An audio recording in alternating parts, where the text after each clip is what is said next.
Hi, പെട്ടെന്ന് stock ഔട്ടായി തീരുന്ന നമ്മുടെ ലോറ പെറ്റലം വീണ്ടും വന്നിട്ടുണ്ട് കേട്ടോ. നമ്മളിത് വീണ്ടും റീസ്റ്റോക്ക് ചെയ്തിട്ടുണ്ട്.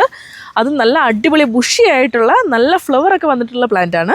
ഇതിൻ്റെ ഫ്ലവർ നിങ്ങൾ ശ്രദ്ധിച്ചോ? നമ്മൾ റിബൺ വർക്കൊക്കെ ചെയ്യില്ലേ, അപ്പോൾ നമ്മളിങ്ങനെ കട്ട് ചെയ്തെടുക്കില്ലേ, അതുപോലെ തന്നെയാണ് ഈ ഫ്ലവറും വന്നിരിക്കുന്നത്. നല്ല ഷേപ്പിലാണ് ഇത് വന്നിരിക്കുന്നത്. നല്ല പിങ്ക് കളറാണ്. അതിനേക്കാളും നല്ല ഭംഗിയാണ് ഇതിൻ്റെ ലീഫ് കാണാനായിട്ടും. ലീഫിൻ്റെ കളറ് ഒരു ബർഗണ്ടി കളറാണ് കേട്ടോ. ഇതിൻ്റെ ഒരു പരിചരണ രീതി എങ്ങനെയാണെന്ന് വെച്ചാൽ, നമ്മുടെ വീട്ടിലുള്ള ചാണകപ്പൊടി, കമ്പോസ്റ്റ് വളം, പിന്നെ ചകിരിച്ചോറ് എന്നിവയൊക്കെ മിക്സ് ചെയ്ത് നല്ല രീതിക്ക് തന്നെ നമുക്കിതിനെ പോട്ടിലോ നിലത്ത് വെച്ചോ ഒക്കെ വളർത്തിയെടുക്കാൻ പറ്റും. വളരെ എളുപ്പമാണ് കേട്ടോ ഇതിനെ സംരക്ഷിക്കാനായിട്ട്. പിന്നെ കട്ട് ചെയ്ത് നല്ല പോട്ടിലൊക്കെ വെച്ച് കൊടുത്തിട്ടുണ്ടെങ്കിൽ നല്ല ഷേപ്പിൽ, നമുക്കിഷ്ടമുള്ള ഷേപ്പിലൊക്കെ ഇതിനെ വളർത്തിയെടുക്കാൻ പറ്റും. ഇത് കണ്ടോ, ഈ സൈസ് മുതലുള്ള പ്ലാന്റ്സ് നമുക്ക് അവൈലബിൾ ആണ്. ഇതിനെ ബോൺസായി ആയിട്ടൊക്കെ നല്ല അടിപൊളിയായിട്ട് വളർത്തിയെടുക്കാൻ പറ്റും കേട്ടോ.